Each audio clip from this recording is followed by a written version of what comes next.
కొత్తగా పెళ్ళైన వాళ్ళు అని అనేప్పటికీ సో వాళ్ళు యంగ్ ఏజ్ లో ఉండడమో ఉడుకు రక్తమో ఇంకేదో ఇద్దరు సమానంగా కొట్లాడేసుకోవడం లాంటివి ఉంటుంటాయి. కానీ మ్యారేజ్ అయిన తర్వాత వాళ్ళని అర్థం చేసుకొని ఇద్దరు పిల్లలు వచ్చిన తర్వాత వాళ్ళ భవిష్యత్తు కోసం ఆలోచించాల్సిన టైంలో కూడా భార్యాభర్తల మధ్య గొడవలు వస్తూ ఉంటాయి. ఎందుకంటారు? అది మెయిన్ పాయింట్. ఎక్కడ గొడవ రేజ్ అవుతుంది? సో వాళ్ళు ఎలా కాంప్రమైజ్ అవ్వాలంటారు? ఇక్కడ ఎందుకు గొడవలు వస్తాయి అన్నప్పుడు మనం ట్రయాంగిల్ వేస్తాం కదా, త్రిభుజాకారం అంటాం, అలా ట్రయాంగిల్గా చూడండి. అంటే మూడింటికి లింక్ ఉందన్నమాట, అందుకు ట్రయాంగిల్ అన్నాను నేను. ఒకటి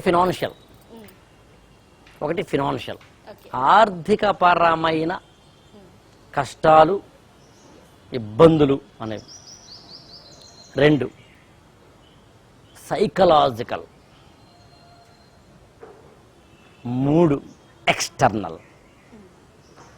గొడవలు రావడానికి ప్రధానంగా మీరు ఏ గొడవని చెప్పండి.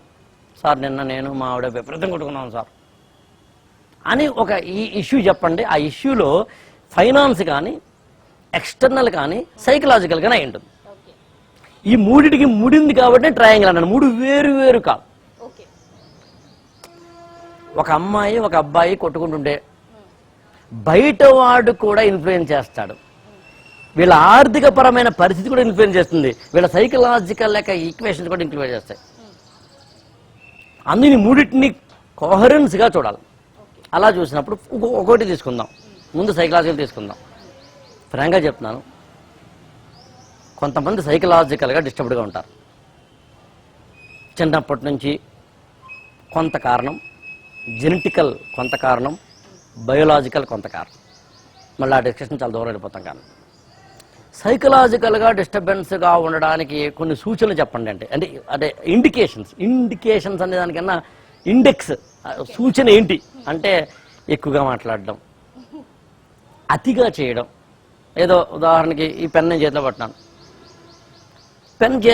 ఇలా తిప్పుతున్నాం అనుకుందాం, పాడైపోతుంది. ఏదో 600 రూపాయల పెన్ అనుకుందాం, లేదా 1000 రూపాయల పెన్ అనుకుందాం, పాడవుతానే అనుకుందాం. పోనీ పాడేదే పాడవని అనే స్టేజ్కి వెళ్ళడం గొప్పది.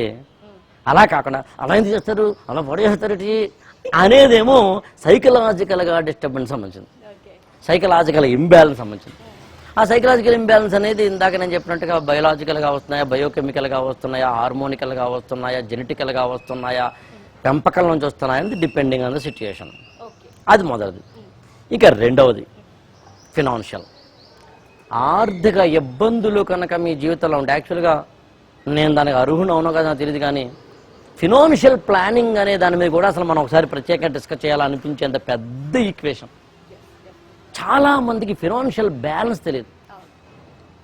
డబ్బు రావడం ఎంత ఇంపార్టెంటో దాన్ని దాచుకోవడం ఇంకా ఇంపార్టెంట్. 10,000 రూపాయలు సంపాదించి 99,990 రూపాయలు ఖర్చు పెట్టేవాడి కన్నా, ₹1 మిగుల్చుకునేవాడి కన్నా 100 రూపాయలు సంపాదించి 5 రూపాయలు ఖర్చు పెట్టి 95 రూపాయలు దాచుకునేవాడు గొప్పవాడు. అప్పులు చేసేసేసి నిన్ను నువ్వు అర్థం చేసుకోకుండా వ్యాపారాల్లోకి వెళ్ళిపోయి కింద పడిపోయి మీద పడిపోయి చివరికి సూసైడల్ సిమ్టమ్ దాకా వెళ్ళిపోయి ఫ్యామిలీ మీద ఎఫెక్ట్ పడడం చాలా ప్రమాదం.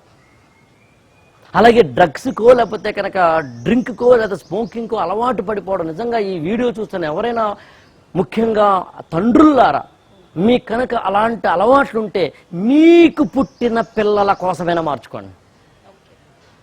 మీకు ఒకవేళ భార్య పట్ల మీకు గౌరవం ఉండి బడి మారిపోయి ఉండాలి, అంతేగా. కానీ మీకు పుట్టిన పిల్లల భవిష్యత్తుని కాలరాచే హక్కు మీకు ఎవరిచ్చారు? నువ్వు రోజు మందు కొడుతూ ఉంటే, నువ్వు రోజు ఇర్రెస్పాన్సిబుల్గా ఉంటే పిల్లల్ని ఎవరు చూస్తారు? వాళ్ళు ఏదో గాలికి వదిలేస్తే ఎలాగా? సో అందుకని ఖచ్చితంగా నేను ఏమంటానంటే, మనకి సైకలాజికల్ ఇంబ్యాలెన్స్ ఉండకూడదు, ఫినాన్షియల్ ఇంబ్యాలెన్స్ ఉండకూడదు.